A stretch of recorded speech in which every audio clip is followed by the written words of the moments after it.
Orange County has always been one of those dream destinations. The weather, the coastline, the schools, and the lifestyle. But what's happening right now might actually surprise you. More longtime locals are packing up and leaving than ever before, and it's quietly reshaping what life and real estate looks like across the county. And when you start digging into why, you'll realize it's not just about the cost of living.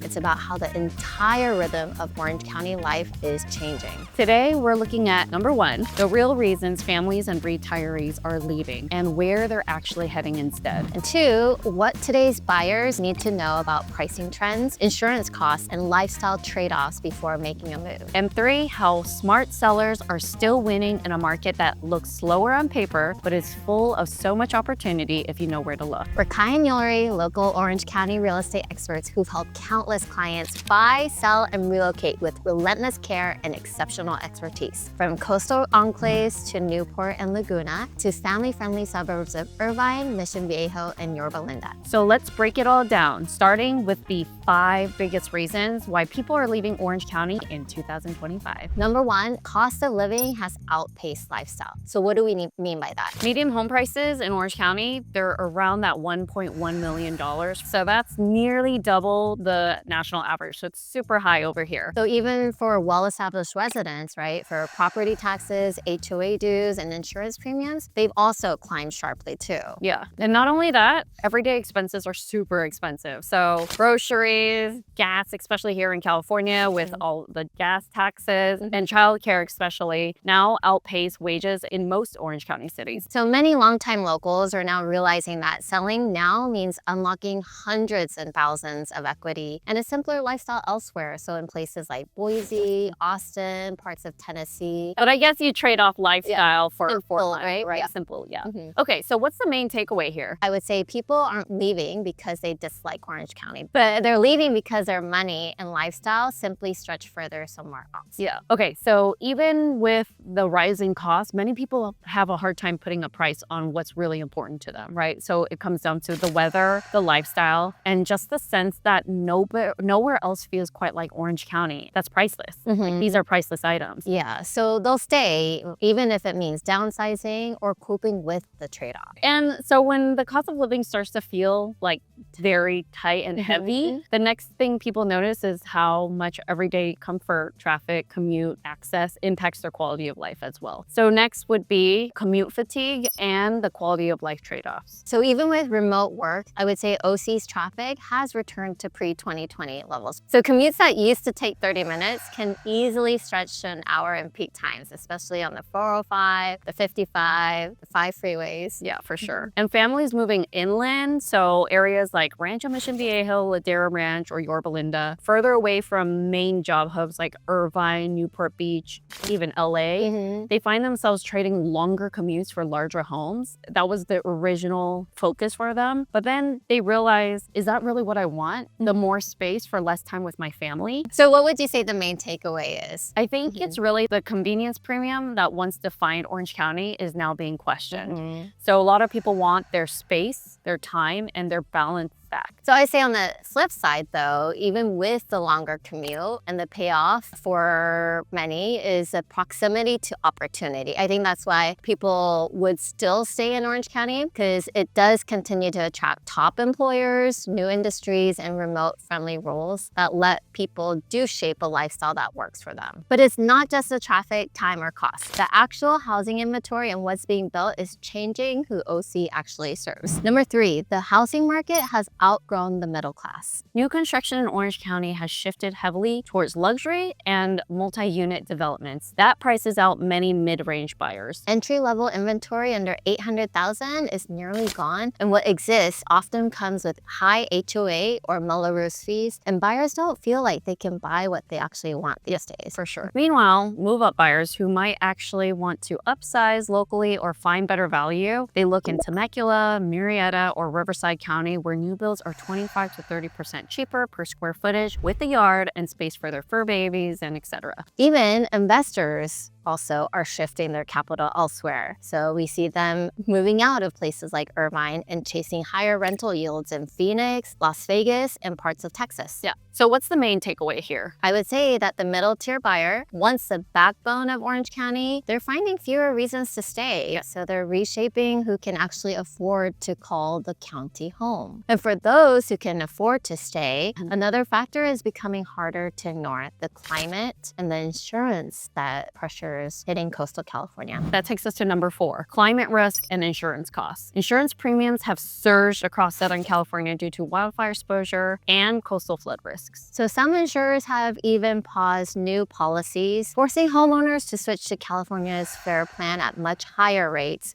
with constant rumors of California running out of money when it comes time to making a claim. In coastal cities like Laguna Beach, Dana Point, and San Clemente, premiums for high-value homes can now exceed $8,000 to $12,000 plus annually. And combine that with stricter building codes and then water restrictions, and the cost of staying close to the ocean is climbing faster than most expect. So what's the main takeaway here? I would say for many, the dream of coastal living hasn't faded. It's just becoming more financially unrealistic to maintain that long term. And finally, there's the emotional side of this shift, right? The cultural and lifestyle transformation that's changing the identity of OC itself. So with that comes number 5, with the lifestyle and cultural shifts. Orange County's identity started to evolve. Actually, it has evolved. It's no longer the quiet coastal county it once was. It has rising tourism, constantly being developed. It's busier in the suburban cores, and really people have really kind of changed how they experience their day-to-day life. Yeah, especially for longtime residents, we hear from them that they say the sense of community has shifted. Yeah. Neighborhoods feel a little bit more transient, with higher turnover and more investor-owned homes. Yes, and we see that a lot actually in the city that we're in Irvine.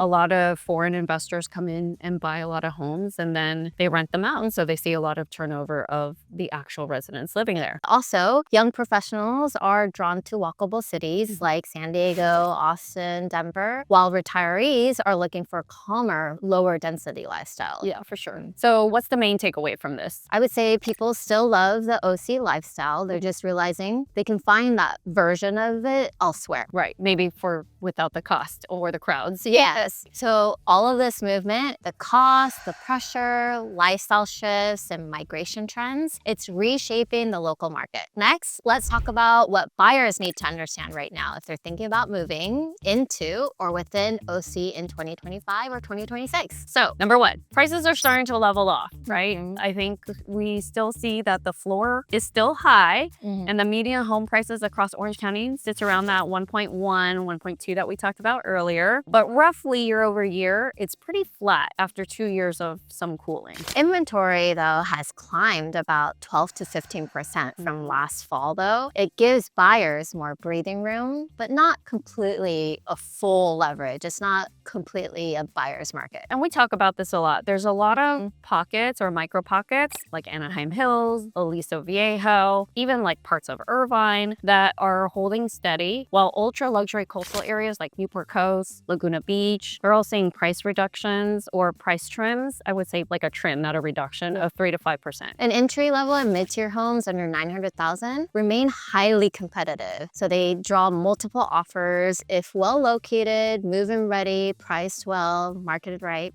Yeah, and turnkey, honestly. Yeah. So what's the main takeaway from this, do you think? I would say prices aren't falling dramatically. They're just plateauing. And of course, it depends on the micro markets. But the real opportunity here is for buyers who understand where the soft spots exist within each of those micro markets. Right, yeah. But the sticker price isn't the only part of the equation. That's the true challenge that lies here within like hidden monthly costs. And homeownership, I think here is pretty different than other parts of the country, right? So we'll go over that next, which is number 2, the hidden cost of ownership. It continues to rise. Yeah. First of all, property taxes in OC averages 1.1%, but there is supplemental taxes, there's Melrose fees, there's HOA's dues. They can all add hundreds and thousands per month. And insurance premiums, as we talked about earlier, they have risen. I would say about like 15 to 25% over the past 2 years, especially in those high fire zones or those coastal zones for sure. And then you add water surcharges, energy costs, maintenance for larger homes. And then many buyers, they underestimate the long-term expenses of living in OC by 20 to 30%. Yeah, even luxury buyers are actually recalibrating because they're looking for energy efficient homes, homes that have a smaller footprint, less maintenance, or possibly newer builds that offset these carrying costs because they can add up. So what would you say the main takeaway here is? I think that the list price only tells half the story. I think really understanding the total cost of ownership, so utilities, insurance, HOAs, home maintenance, it all separates what the smart buyers are looking at from the overwhelmed ones. And I would say those numbers vary dramatically from one neighborhood to the next,